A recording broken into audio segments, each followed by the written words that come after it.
नमस्कार दोस्तों। जो लोग निरपराध पशुओं पर अत्याचार करते हैं और उन्हें लाठी से मारते हैं, उनके साथ क्या होता है?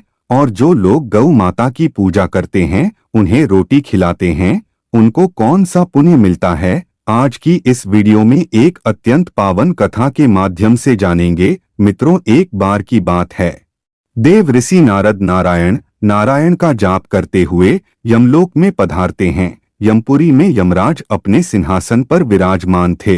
जैसे ही यमराज की नजर देव ऋषि नारद पर पड़ी, बोले, आओ देव ऋषि, प्रणाम। आपका यमपुरी में स्वागत है। कहिए देव ऋषि, किस कारण से आज आप इस यमपुरी में पधारे हैं? आपके आने से यमपुरी धन्य हो गई। तब देव ऋषि नारद बोले, हे धर्मराज, आज मैं आपसे 3 प्रश्न जानने के लिए आया हूँ, जो आप भली भांति जानते हैं, क्योंकि आप समस्त संसार में जो मानव है, उनका लेखा जोखा पुण्य पाप जैसे जो होता है, उस प्रकार आप उन्हें दंड देते हैं। इसलिए आपको मेरे इस 2 प्रश्न का उत्तर भली भांति पता होगा। तब धर्मराज बोले, हे देव ऋषि, आप मुझसे कौन सा 2 प्रश्न जानना चाहते हैं? आप निसंकोच होकर पूछे। अगर मुझे पता है तो मैं आपको अवश्य बताऊंगा। तब देव ऋषि नारद कहते हैं, हे धर्मराज, जो मनुष्य निरपराध पशुओं पर अत्याचार करता है, उन्हें लाठी से मारता है, उनके साथ क्या होता है? और जो लोग गौ माता की पूजा करते हैं, उनको कौन सा पुण्य मिलता है? तब धर्मराज बोले, हे देव ऋषि, आपने बड़ा ही उत्तम प्रश्न किया है, जो समस्त मानव कल्याण हेतु काफी महत्वपूर्ण है। यह प्रश्न हर एक मनुष्य को जरूर जानना चाहिए और जानना भी अति आवश्यक है।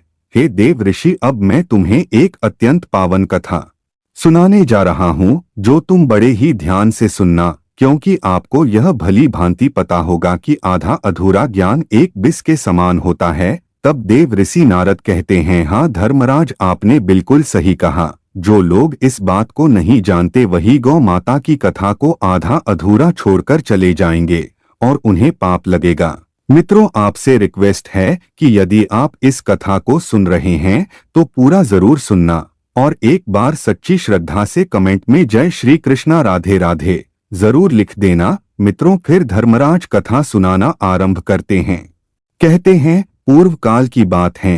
कन्याकुब्ज एक अत्यंत शोभायमान नगरी थी, जिसमें एक शूरवीर, धीर वीर, धर्मपरायण और एक जितेंद्रिय राजा राज करते थे, जिनका नाम था कौशिक। एक बार की बात है, राजा कौशिक अपनी विशाल सेना के साथ जंगल की ओर निकले। बीच में महर्षि वशिष्ठ का आश्रम पड़ता था।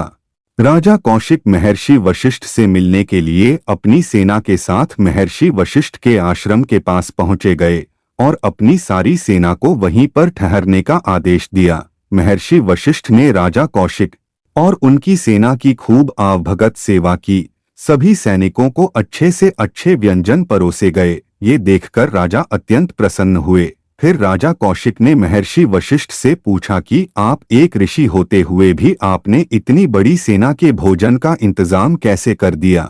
हे महर्षि, आप कृपया करके मुझे बताएं, मैं बड़े असमंजस में हूँ। तब महर्षि ने कहा कि उनके पास नंदिनी नाम की एक गाय है, जो स्वर्ग में रहने वाली कामधेनु गाय की पुत्री है। नंदिनी गाय में ऐसी शक्ति है कि लाखों लोगों का एक साथ भरण पोषण किया जा सकता है। इंद्रदेव ने नंदिनी गाय महर्षि वशिष्ठ को भेंट की थी। धर्मराज कथा को आगे सुनते हुए कहते हैं, हे देव ऋषि, नंदिनी गाय की महिमा सुनकर राजा कौशिक के मन में लोभ की भावना पैदा हो गई। उन्होंने महर्षि वशिष्ठ से नंदिनी गाय उन्हें देने की बात कही। इसके बदले में वे उन्हें मुंहमांगी कीमत देने के लिए भी तैयार हो गए। फिर महर्षि वशिष्ठ ने नम्रता से राजा के इस प्रस्ताव को ठुकरा दिया। महर्षि वशिष्ठ ने कहा कि मैं ये नंदिनी गाय किसी को भी नहीं दे सकता। हे देव ऋषि, इतना सुनकर राजा कौशिक के मन में क्रोध उत्पन्न हो गया और फिर अपने सैनिकों को आदेश दिया कि उन्हें हर हाल में नंदिनी गाय चाहिए। सैनिकों ने महर्षि पर आक्रमण कर दिया। इसके बाद नंदिनी गाय ने सभी सैनिकों को परास्त कर दिया और राजा कौशिक को बंदी बनाकर महर्षि वशिष्ठ के सामने पेश कर दिया। महर्षि वशिष्ठ ने राजा कौशिक के एक बेटे को छोड़कर सभी पुत्रों की मौत होने का श्राप दे दिया।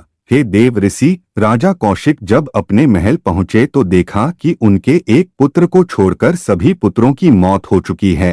फिर राजा कौशिक इससे आहत होकर वो अपने उसी पुत्र को सारा राजपाट सौंपकर भगवान शिव की तपस्या करने चले गए। उन्होंने कई सालों तक भगवान शिव की घोर तपस्या की। फिर भगवान शिवजी राजा की तपस्या से अत्यंत प्रसन्न हुए और वरदान मांगने के लिए राजा कौशिक से कहा। तब राजा ने भगवान शिव से कई सारे दिव्य अस्त्र शस्त्र मांगे। शिव ने उन्हें दिव्यास्त्र दे दिए। हे देव ऋषि, इसके बाद राजा कौशिक दिव्यास्त्रों के साथ महर्षि वशिष्ठ के पास पहुंचे और क्रोध में आकर उन पर आक्रमण कर दिया। महर्षि वशिष्ठ के पास भी कई दिव्य शक्तियां थीं। उन्होंने राजा कौशिक के सभी दिव्यास्त्रों को नष्ट कर दिया। फिर महर्षि वशिष्ठ ने राजा कौशिक पर ब्रह्मास्त्र छोड़ दिया। इससे पूरी धरती पर संकट का खतरा पैदा हो गया। सभी देव महर्षि वशिष्ठ के पास पहुंचे और मानव जगत के हित में ब्रह्मास्त्र वापस लेने का आग्रह किया। तब मुनि वशिष्ठ का क्रोध शांत हुआ और उन्होंने अपना ब्रह्मास्त्र वापस ले लिया। हे देव ऋषि, दूसरी ओर कौशिक राजा को इधर एहसास हुआ कि इतने सारे दिव्यास्त्र होने के बावजूद भी वो एक ऋषि से हार गए। उन्हें पता चल गया कि कितना भी शक्तिशाली और पराक्रमी राजा क्यों न हो, सिद्धि से प्राप्त शक्ति के सामने वह कुछ भी नहीं है। ये सब सोचकर कौशिक राजा फिर से जंगल की ओर अत्यंत घोर तपस्या करने निकल पड़े और फिर एकांत में तपस्या करना शुरू कर दिया। उनकी तपस्या से इंद्रदेव प्रकट हुए और उन्होंने कौशिक राजा को ब्रह्मत्व प्रदान किया। इस तरह राजा कौशिक एक राजा से ब्रह्मर्षि विश्वामित्र बन गए। मगर विश्वामित्र के मन में अब भी महर्षि बनने की चाहत थी। उन्होंने फिर से कठिन तप शुरू कर दिया। फिर काम और क्रोध पर विजय पाकर उन्होंने महर्षि पद प्राप्त कर लिया। मित्रों, कथा को आगे सुनते हुए धर्मराज कहते हैं, हे देव ऋषि, जो भी मनुष्य ने अपराध पशुओं पर अत्याचार करते हैं, उन्हें लाठी से मारते हैं, उन्हें नरक में घोर सजा दिया जाता है। अब जो लोग गाय माता की पूजा करते हैं, गाय को रोटी खिलाते हैं, उनकी हर एक मनोकामना पूरी होती है। मृत्यु के बाद उन्हें स्वर्ग में स्थान प्राप्त होता। हे देव ऋषि, क्योंकि गाय में 33 करोड़ देवी देवताएं निवास करते हैं, जो लोग गाय का निस्वार्थ होकर सेवा करते हैं, उनसे 33 करोड़ देवी देवता है अत्यंत प्रसन्न होकर उन्हें हर एक मनोकामना पूर्ण होने का सौभाग्य प्रदान करते हैं। हे देव ऋषि, अब तो तुम्हें समझ में आ गया होगा कि गौ माता कितनी पूजनीय है। उनके क्रोध से क्या नहीं हो सकता। इतना सुनकर देव ऋषि नारद कहते हैं, हे धर्मराज, अपने अत्यंत पावन कथा सुनाया है। अब मैं इस कथा का आलोकन समस्त देवलोक में करूंगा। मित्रों, आपको ये कथा कैसा लगा कमेंट में लिखकर जरूर बताना और जय गौ माता जरूर लिख देना। धन्यवाद। जय श्री कृष्णा। राधे राधे।